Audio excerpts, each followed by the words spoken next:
to her hidden act. In a bustling cafe, Mara sits alone, her lukewarm tea untouched, her gaze distant and troubled. Her eyes, drawn by an invisible thread, fixate on a forgotten sugar spoon on a nearby table.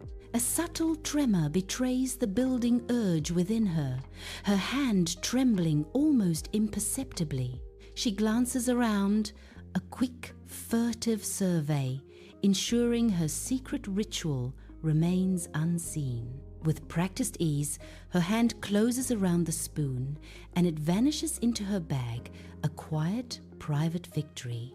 Dust motes dance in the faint light of the antique shop as Mara wanders through forgotten treasures. Her gaze, drawn by an unseen force, settles on a delicate glass bird nestled among tarnished relics. A profound longing washes over her, an almost physical ache to possess the fragile, beautiful object.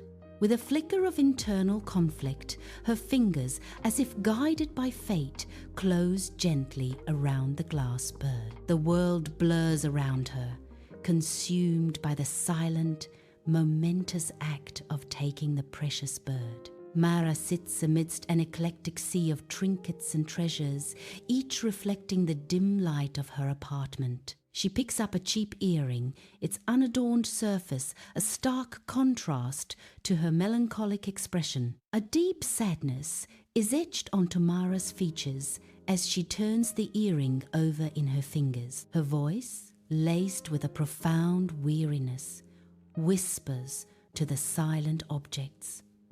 Objects do not love you back. A young Mara, small and vulnerable, sits alone on a cold bench in the bustling train station. The world rushes past in a blur of legs and luggage, oblivious to her quiet panic and the hollow ache of abandonment. Her wide, searching eyes desperately scan the indifferent crowd. Her mother nowhere in sight. She clutches a red marble from a vending machine, a small, bright anchor against the vast emptiness of her despair. In her small living room, Mara paces restlessly, her hands clenched into white-knuckled fists. Her eyes dart away from the meticulously arranged shelves, a silent struggle playing out in her gaze. Each step is heavy, weighted by an unspoken burden, a deep-seated shame. The air thickens around her, a palpable sense of dread descending like a shroud. Her clenched fists tremble, betraying the turmoil raging within her. A profound sense of shame settles over Mara, a slow, spreading bruise on her spirit, consuming her. Mara sits amidst towering stacks of ancient documents, her movements precise and ritualistic in the library archives. Her fingers, searching for a pen, brush against an unexpected softness deep within her pocket. She pulls out a small, intricately woven ribbon, its once vibrant blue now faded with time. Mara stares at the ribbon, her brow furrowed in profound confusion and a dawning sense of unfamiliarity. A sudden, overwhelming wave of despair washes over her, stealing her breath. The small blue ribbon lies in her palm, an enigmatic relic of a forgotten past. Inside a small gift shop, Mara's fingers lightly trace over the displayed items, a silent dance of curiosity. Her hand hovers over a small, intricately carved wooden music box shaped like a quaint house. Mara opens the box, and a thin, fragile melody tinkles into the air, a delicate whisper of sound. As she reaches for it, the shopkeeper's hand gently covers hers, his eyes conveying a quiet, deep disappointment. In a cold, sterile courtroom, Mara fixates on the worn wooden table, her gaze avoiding all others. The judge's detached voice cuts through the silence. Given the evidence presented, we find the defendant's actions consistent with kleptomania. Mara's fingers tighten around a small, intricately carved music box, its once cheerful melody now a silent, heavy weight. The clinical diagnosis amplifies her profound loneliness, isolating her further in her internal battle. In a sparse, functional therapist's office, Mara sits stiffly, the air thick with unspoken thoughts.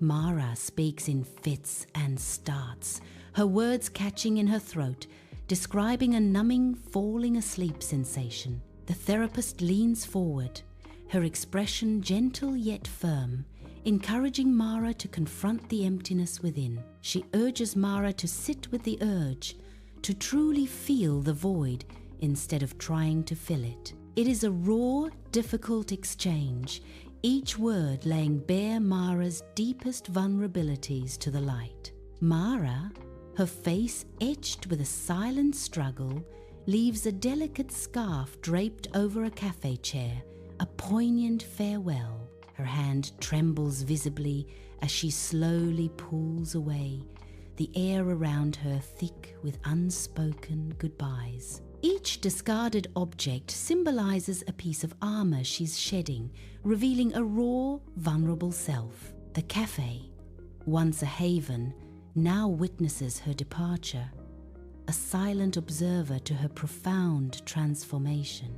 Her steps are heavy, each one an echo of the courage it takes to leave behind what was once familiar. Mara walks away, a figure of quiet strength, leaving behind only the ghost of her presence and a single, forgotten scarf. In a bustling bookstore, Mara, with quiet intensity, carefully slides a worn paperback onto a shelf, her movements precise. The book aligns perfectly, a reverent act unnoticed amidst the gentle murmur of other patrons. A sense of lightness envelops her, a quiet echo of the ordered space she's created in her apartment. This external order mirrors the profound internal clearing she's undergoing. In her dimly lit apartment, Mara moves with a deliberate slowness, her hands methodically clearing shelves. Her fingers, almost by instinct, brush against a small, smooth red marble, a forgotten treasure. It's the very marble from the train station, its surface worn by years of worry and comfort.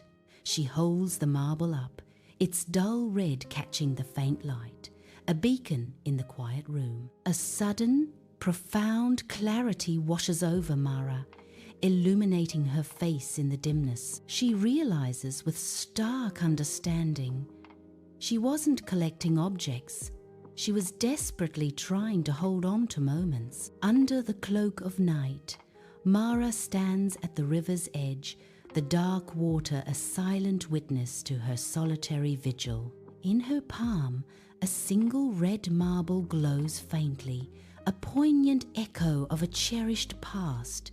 With a profound sigh, she opens her hand, releasing the marble to the river's cold embrace. The tiny splash is barely audible, yet it resonates deeply within her, a quiet surrender.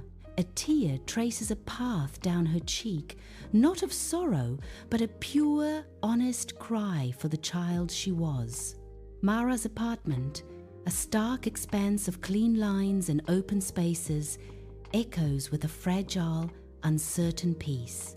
Mara sits by the window, a faint, ethereal smile playing on her lips, her hands resting gently in her lap. Sunlight bathes her, illuminating the quiet contemplation in her eyes as she gazes out at the world beyond. She allows the world to simply exist, a serene acceptance replacing the need to grasp at its fragments. A profound, tranquil stillness envelops Mara, a testament to her newfound, delicate peace.